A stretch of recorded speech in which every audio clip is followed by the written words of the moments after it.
HSSC group D जो हमारी पीछे एग्जाम हुआ था 21 और 22 अक्टूबर को, तो उसमें ऐसी 10 पोस्ट बताऊंगा आपको जो बेहतरीन रहने वाली है। 5 पोस्ट ऐसी बताऊंगा जो लड़कियों के लिए बहुत ही बेहतरीन पोस्ट है। 5 पोस्ट फॉर गर्ल्स सबसे बेहतरीन है, जिसमें वर्कलोड भी बहुत कम रहने वाला और अच्छी है। तो हमारी ग्रुप डी की टोटल वैकेंसियां कितनी थी? ग्रुप डी की हमारी टोटल वैकेंसियां थी 13,500 के समथिंग, मानो आप 13,500। ठीक है, तो ये थी हमारी वैकेंसियां। तो मैं 5 जो पोस्ट है सबसे बेहतरीन लड़कियों की, उनकी बात करता हूँ। ग्रुप डी की नंबर 1 पोस्ट पे हम लेके चलेंगे।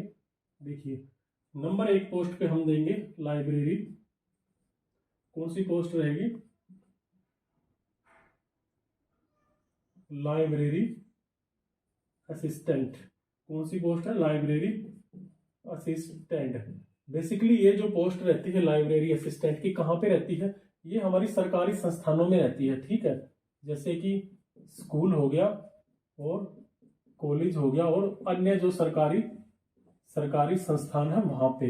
तो इसका कार्य क्या रहता है? इसका कार्य रहता है बुक्स को मेंटेन करना। जो हमारी बुक्स होती हैं उनको मेंटेन करना। कोई भी, जैसे किसी भी प्रकार की कोई स्टूडेंट बुक लेता है तो उसकी एंट्री करना और एग्जिट करना, एंट्री और एग्जिट करना। तो इसका कार्य आपको अच्छे से समझ में आ गया होगा। ये बेसिकली लड़कियों के लिए बेहतरीन पोस्ट रहने वाली है।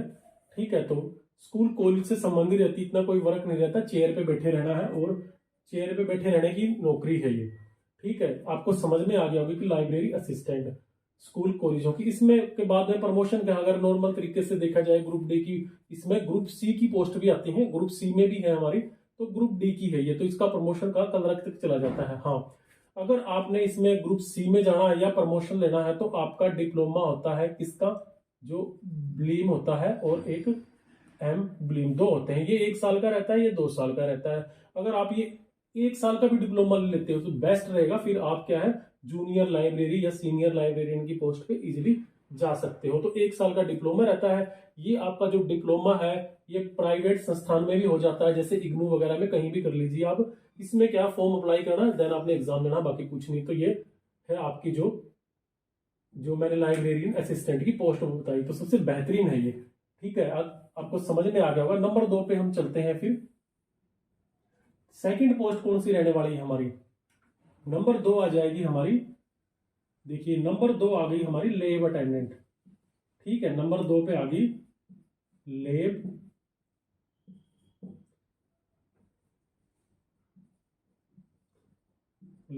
अटेंडेंट। तो नंबर 2 पे आ गई हमारी लेब अटेंडेंट की। ये भी एक बहुत बेहतरीन पोस्ट है। तो इसका कार्य क्या रहता है? लेब अटेंडेंट का कार्य क्या था? जो लेब अटेंडेंट होता है, तो ये क्या है? लेब अटेंडेंट जो भी होता है, लेब असिस्टेंट, जो लेब असिस्टेंट होता है उसके अंडर में कार्य करता है। लेब असिस्टेंट के अंडर में कार्य करता है एज ए हेल्पर। उसके क्या, हेल्पर के रूप में कार्य करता है। ये हेल्पर के रूप में कार्य करता है। बेसिकली क्या कार्य रहता है इसका? इसका कार्य होता है लेब से किसी भी प्रकार का, मतलब जो ब्लड वगैरह या अन्य किसी भी चीज का वो लेना, उसकी एंट्री करना और उसको एग्जिट करना, मतलब एंट्री करना, या इसके सहायक के रूप में कार्य करता है। और ये कहाँ की रहती है? अस्पतालों में, सरकारी अस्पताल में क्या है, स्वास्थ्य विभाग के अंडर में आती है ये पोस्टें। ठीक है, तो ये भी बहुत ही बेहतरीन पोस्ट मान सकते हैं। इसमें भी वर्कलोड ज्यादा नहीं है, आप अनदर एग्जाम की भी तैयारी कर सकते हो। आपको अच्छे से समझ में आ गया होगा, क्योंकि नाम से ही समझ में आ रहा है कि लेब से संबंधित है। लेब में जितने भी कार्य रहते हैं ना, तो उसकी जैसे कि हम एंट्री करते हैं, एंट्री करना, फिर आउट करना, तो ये इस प्रकार के कार्य रहते हैं। और लेब असिस्टेंट के अंडर में कार्य करता है लेब अटेंडेंट। इसके भी अगर आप प्रमोशन की बात करी जाए तो आपका डिप्लोमा होता है। अगर आपके पास डिप्लोमा है तो इजीली आप प्रमोशन पा सकते हो, और नहीं तो आपको नेक्स्ट प्रमोशन कल रखी रहता है। और ये सरकारी अस्पताल वगैरह में रहती है, तो बहुत ही बेहतरीन जो मान सकते हैं इनको भी। ठीक है, ये होगी हमारी। नंबर 3 पे चलते हैं अभी। देखिए, नंबर 3 पे जो हमारी पोस्ट आ जाती है वो आ जाती है डार्क रूम, हाँ, डार्क रूम अटेंडेंट।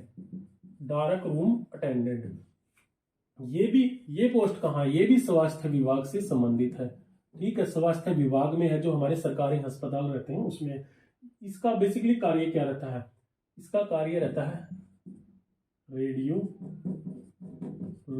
रेडियोलॉजी और एक्सरे, रेडियोलॉजी, एक्सरे और जितने भी फोरेंसिक कार्य रहते हैं, सिक। आपको नाम से ही समझ में आ रहा है कि डार्क रूम मतलब अंधेरा, डार्क का मतलब अंधेरा, रूम अटेंडर का मतलब काम करना, कि अंधेरे में काम करना। तो अंधेरे में क्या होता है, अंधेरे में एक्सरे वगैरह खींचा जाता है, रेडियोलॉजी और फोरेंसिक रिपोर्ट इसका कार्य है। जो इसका सीनियर अधिकारी होता है, जो सीनियर अधिकारी रहेगा हमारा, तो एज ए हेल्पर के रूप में इसमें भी वही कार्य करना पड़ता है कि आपने एक्सरा लिया, फिर एक्सरा लेने के बाद जिस भी मेंबर की है डिटेलमेंट कंप्यूटर में लोड करनी, उसकी एंट्री करनी, ठीक है। तो सीनियर अधिकारी का जो सीनियर अधिकारी के रूप में, हेल्पर के रूप में कार्य रहता है कि रिपोर्ट, जो भी जितनी प्रकार की हमारी रिपोर्ट होती है वो तैयार करना, ठीक है, फिर उसमें सिग्नेचर करवाना डॉक्टर के। तो इस तरीके से इसका कार्य रहता है। आपको अच्छे से समझ में आ गया होगा कि ये क्या है, स्वास्थ्य विभाग का ही, स्वास्थ्य विभाग से संबंधित ही ये पोस्ट है आपकी, ठीक है, डार्क रूम अटेंडेंट की। तो ये भी एक बहुत ही बेहतरीन पोस्ट मान सकते हो आप, अच्छी पोस्ट है, लड़कियों के लिए भी ये बेस्ट पोस्ट रहने वाली है। बाकी आप अपना चॉइस कर लेना इनमें से। नेक्स्ट की बात करें हम चौथे नंबर पे, चौथे नंबर पे हमारी आई थिंक चौथे नंबर पे हम किसको लें, कई पोस्ट है हमारी, इसको ले लेते हैं फील्ड मैन। तो फील्ड मैन क्या रहता है, फील्ड मैन का बेसिकली कार्य रहता है कृषि से संबंधित, कृषि से संबंधित, खाद बीज से संबंधित। तो क्या है, जब भी कोई सीनियर अधिकारी मतलब बीओ, एडीओ आदि, जब भी किसी भी सरकारी दुकान पर छापा मारते हैं खाद बीज से संबंधित जो भी रहती है, तो फील्डमैन का काम रहता है इनके साथ में जाना, मतलब एज ए हेल्पर के रूप में। या फिर फील्डमैन का कार्य रहता है कहीं भी, मतलब जैसे कृषि से संबंधित है भाई, कृषि में कहीं बाढ़ आ गई, ओले पड़ गए, तो उनका निरीक्षण करना बीओ या बीडीओ के साथ में जाके, या फिर खुद भी जा सकता है वो, फिर इनकी रिपोर्ट तैयार करके रिपोर्ट इन बीओ और एडीओ को पुटअप करने का इसका काम रहता है, ठीक है। इसके अलावा और क्या काम रहता है, इसके अलावा और काम रहता है जैसे हमारी होगी पीएम किसान योजना।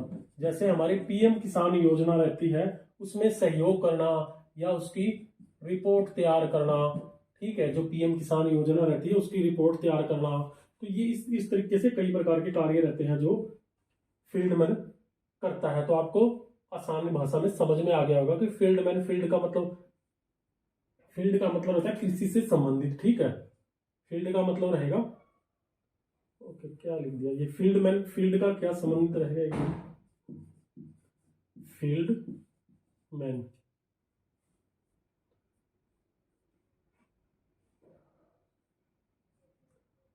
फील्डमैन। तो ये होता है फील्डमैन के कार्य, जो आपको अच्छे से समझ में आ गए होंगे। नेक्स्ट पोस्ट की तरफ हम बढ़ते हैं।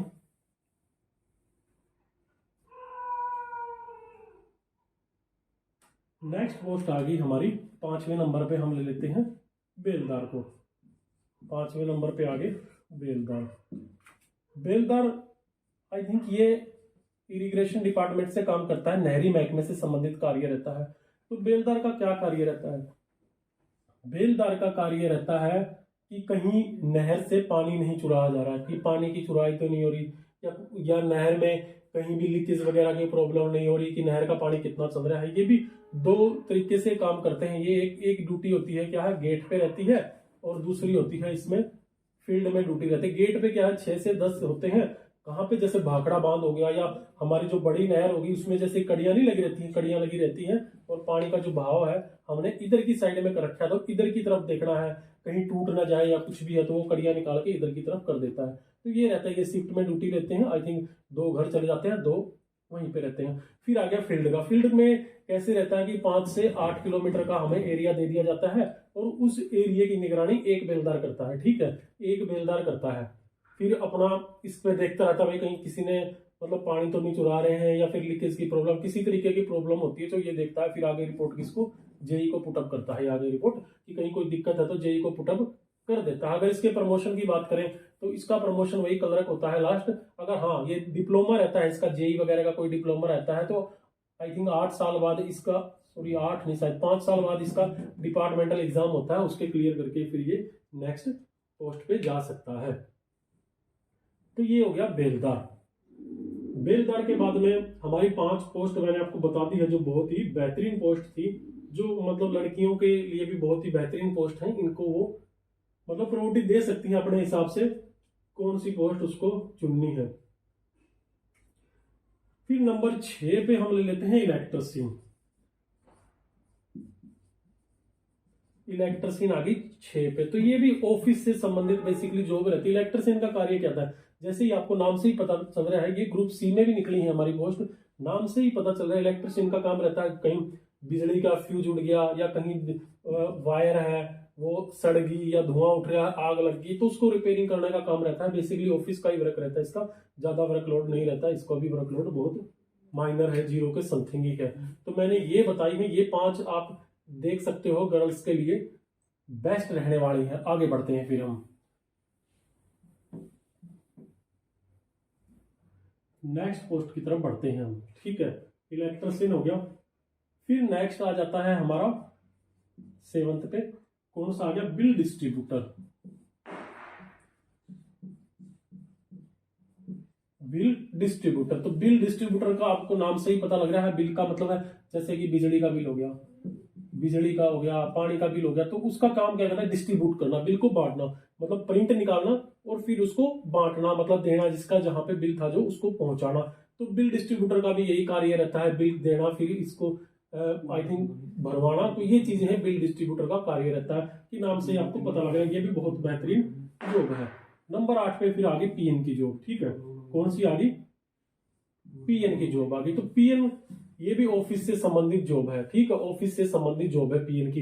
तो पीएन का कार्य क्या रहता है आपको ही पता है, चाहे ऑफिस प्रिंसिपल का हो, एसडीएम का हो, या फिर अन्य किसी अदर का हो, या बीओ हो, बीडीओ हो। तो पीएन का काम रहता है गेट के बाहर करना, फाइलों को अंदर देना, बात करना इससे, या किसी को मिलवाने का कार्य में। तो एक लाइजन की पोस्ट है, ये भी बहुत ही बेहतरीन पोस्ट बोल सकते हैं। आई थिंक आपको समझ में आ गया होगा कि पीएन का कार्य क्या रहता है। पीएन के बाद में आ जाता है हमारा 8। पीएन के बाद में हम ले लेते हैं 9 पे ले लिया हमने क्लास अटेंडेंट, क्लास अटेंडेंट। तो क्लास अटेंडेंट का कार्य क्या रहता है, ये भी बेसिकली ऑफिस से संबंधित जॉब है। मतलब जितनी भी क्लास से संबंधित समस्याएं होती है स्कूल में, एग्जाम्पल के रूप में स्कूल में ले लो, आप चौक खत्म हो गया, या कहीं से फाइल नहीं लेके आनी है, बनवानी है, या फिर यहाँ से पुटअप करनी है, किसी को भी देके आनी है, तो वो क्लास अटेंडेंट का कार्य रहता है। ये भी मतलब जैसे सहायक के रूप में कार्य करते हैं ना, तो उस रूप में कार्य रहता है इसका। नंबर 10 पे चलते हैं हम।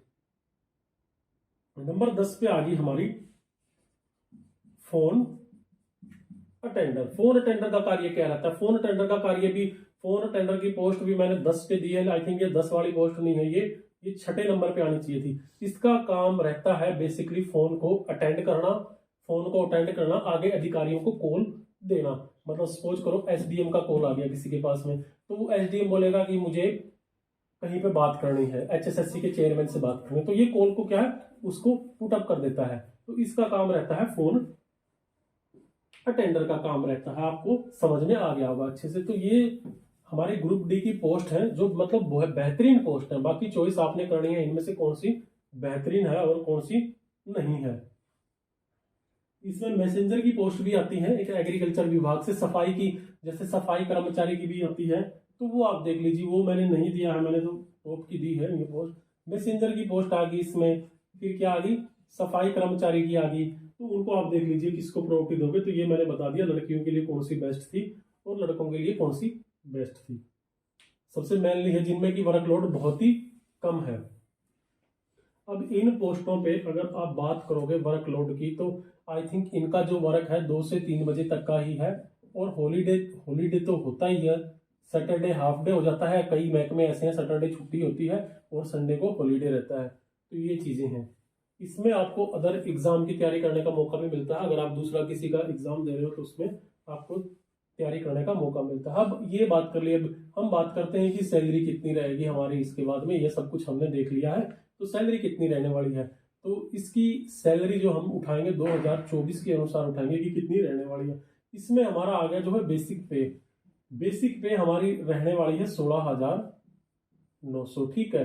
फिर आ गया हमारा डीए कितना रहने वाला, डीए हमारा जो 40% हो गया है, तो डीए रहेगा हमारा 7774।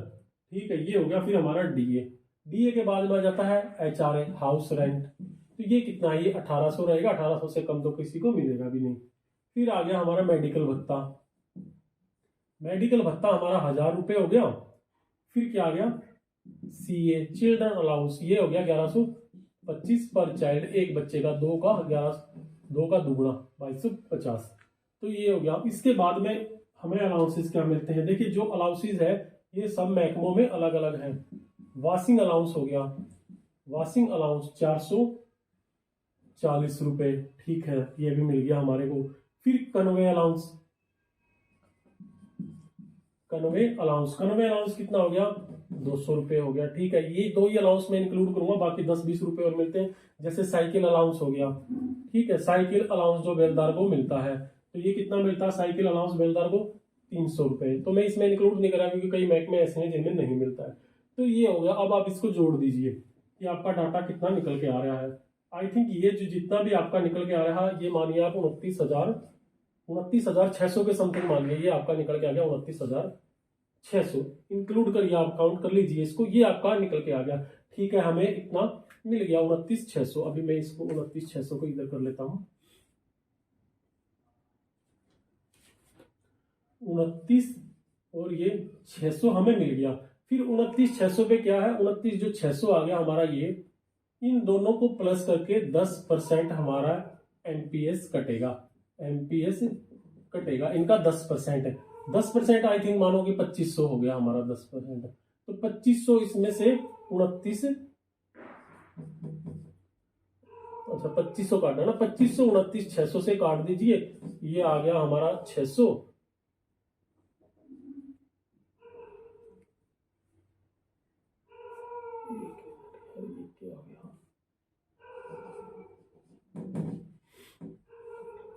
दो 0 1 6 क्या 27,000 पकड़ लीजिए आप, 100 को भी छोड़ दीजिए, 27,000। तो 27,000 आ गया। एमपीएस कट गया, ये कट गया एमपीएस, 10% एमपीएस कट गया, जो कि हमारा बेसिक पे और डीए का ही कटेगा एमपीएस 10%, और 14% जो हमारा है सरकार देती है इसमें। तो टोटल 24% हमारे खाते में जमा होगा, जो लास्ट में रिटायरमेंट के टाइम पे मिलता है, क्योंकि पेंशन नहीं है इसमें। समझ में आ गया आपको, पेंशन फिलहाल नहीं है, आगे भविष्य में होगी तो हरियाणा में देखा जाएगा। तो अब ये 29,600 से आपने वो माइनस कर दिया 2500, तो आपकी सैलरी इन हैंड कितनी रहने वाली है, आई थिंक ये 2023 आ गया, 2024 आएगा, तो आपकी in hand salary, in hand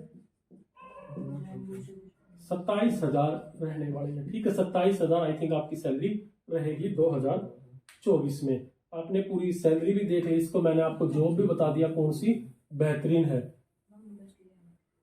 ये आप ग्रुप डी की जैसे पोस्ट आप ज्वाइन कर लेते हो ना, तो आपकी 24 में सैलरी कितनी रहने वाली है, आपकी रहने वाली है 27,000। अब मैंने इसमें आपको जो चिल्ड्रन अलाउंस बताया है ना, जो चिल्ड्रन अलाउंस, एक चीज बताता हूँ, जो 1125 बताया है, तो ये चिल्ड्रन अलाउंस कई बार हमें सैलरी स्लिप में भी दे देते हैं, नहीं तो फिर ये क्या है, ये 12 महीने का इकट्ठा आ जाता है हमारे अकाउंट में, लेकिन जुड़ेगा तो ये भी ना, तो मिलता है ना वो, इस हिसाब से मैंने इसमें जोड़ा है इसको। तो 27,000 आपकी 2024 में सैलरी रहने वाली है जनवरी से। तो ग्रुप डी की ये सैलरी है भाई, जो नया डाटा था। मैंने बेस्ट वैकेंसीज पोस्ट आपको बता दी है, लड़कियों के लिए चॉइस को कौन सी रहेगी, इन पे रह के आप अदर एग्जाम की भी तैयारी कर सकते हो। ठीक है, अदर एग्जाम की तैयारी कर सकते हो इन पे, क्योंकि बेहतरीन पोस्ट है, पढ़ते रहना, बेलदार की है, नहर पे घूमना इधर उधर, और बस ज्यादा कुछ कार्य नहीं। काम तो देखो हर में करना पड़ेगा आपको, ऐसा तो है नहीं, फ्री में तो सरकार तनख्वाह नहीं देगी, काम तो आपको किसी भी जॉब में चले जाओ करना पड़ेगा, लेकिन फिर भी अच्छी जॉब है, सारी जॉब अच्छी है। मेरा पर्पज इस वीडियो का मैंने था कि लड़कियों को कौन सी जॉब है जो उनको मतलब मिले, अच्छी रहे, जिससे उनको सेफ्टी फील हो, भाई ठीक है हमने सुबह आई थिंक सुबह 9 बजे जाना है और 2 या 3 बजे तक घर आना है, तो उनके लिए वो जॉब थी जो मैंने बताई है, और फिर तैयारी कर सकती हैं अपना अच्छे से, फिर एग्जाम देके अदर सर्विस में भी जा सकते हैं। तो ये मैंने जॉब बताई आपको, 5 लड़कियों के लिए थी, 10 लड़कों के लिए थी बेस्ट। तो ये जॉब थी ग्रुप डी की, आप चॉइस कर सकते हो, आपका प्रेफरेंस दे सकते हो कौन सी आपके लिए